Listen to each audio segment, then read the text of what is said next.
I think is unique because it is 40 years old, but we're still here.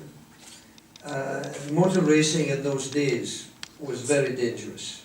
As I said in the film, the end, if you raced for 5 years, there was a 2 out of 3 chance you were going to die. So the mortality rate was very high. But I think because we were friends long before the movie was made, the movie, the relaxed atmosphere of the movie, just with me in my underwear, it wasn't done for the movie. It was completely natural. Roman came into the room, and because he was a close friend, I didn't even think of changing or putting the robe on. Helen was in bed still. Helen was still in bed. And so it was, I think it's unique in the sense, the motor racing public and the television public today is giant. Formula One is the largest television sport in the world. It's bigger than the Soccer World Cup. It's bigger than the Olympics because they are only every 4 years. So today, a TV audience, whether it's in Brazil or Uruguay or whether it's in Chile, Latin America, as well as Africa, as well as Asia Pacific, they never saw that. Because 40 years ago there was no global television. And therefore Grand Prix racing was never seen by most of those people. So to look back 40 years later to the people who are still here, and Roman Polanski has a fantastic name and reputation in the business, for that to be used, and Jackie Stewart's still alive.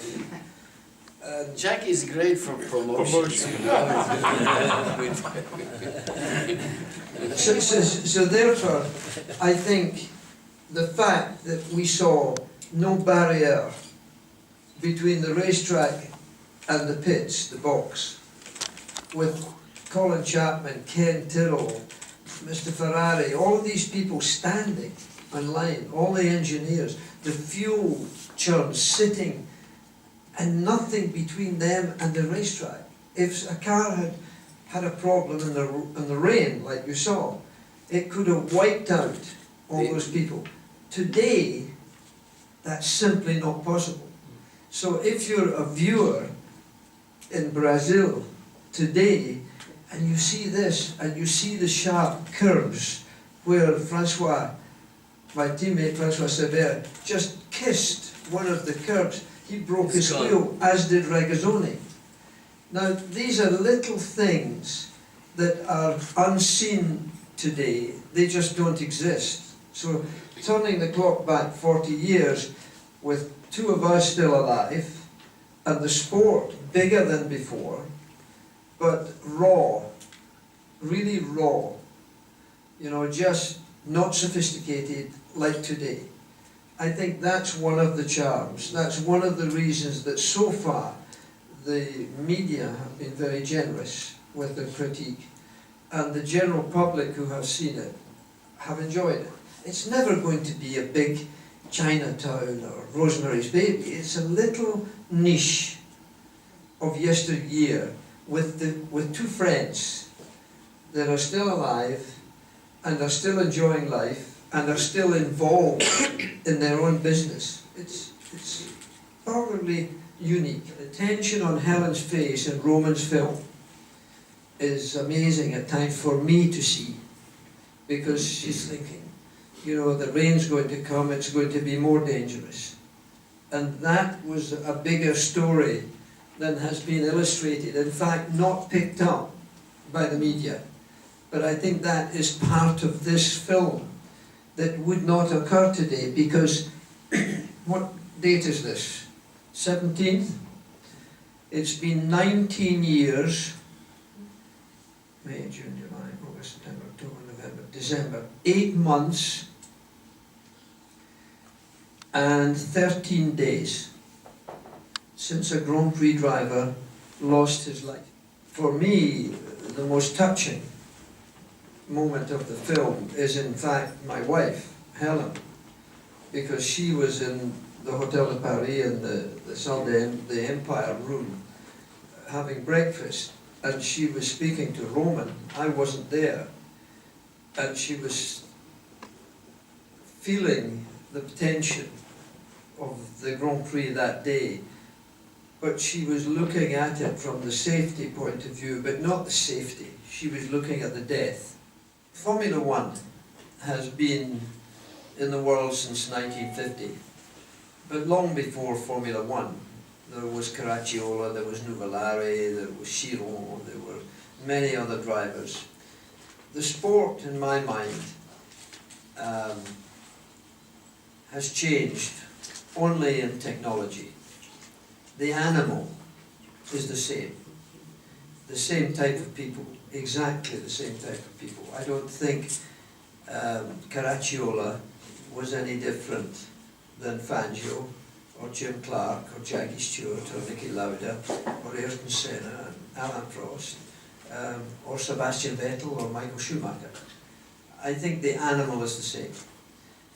What is missing today is the camaraderie, because now the motorhomes, they are no longer motorhomes, they're buildings that we have from each Grand Prix, and the privacy that the driver enjoys today was never enjoyed in the past, because there was no place to hide. Today you don't see a driver, even if you have the correct credentials. You don't see a driver. He runs from the motorhome or the building to the garage. You don't see, there's no contact. And the drivers themselves, Jim Clark was one of my best friends. Jochen Rindt was one of my best friends. Francois Sever was my teammate, but one of my best friends. All of my friends, like Graham Hill, etc., we went on holidays together. We were integrated into each other's families. I don't think that happens today, because they all have their own private jets or helicopters, or they all have a different life. There's not the same closeness of association, and that is the only difference that I personally see, because I'm still going to 10, 12 Grand Prix a year, and I think the animal is exactly the same. I think the dedication that Sebastian Vettel exercised today is no different than Schumacher's, no different than Niki Lauda or Nelson Piquet or myself that won 3 world championships, or Alain Prost who won 4 world championships. Alonso's the same. So I think it's very similar. Father there, just on that perspective, you know, my father, the world champion, the racing driver, the guy that's on TV and in front of the camera, etc., the hero. But the real hero is my mother, for sure. In a lot of ways, she, you know, we have an expression in English: is that behind a great champion is a even greater woman, and my mother has been that incredible force, you know, behind my father.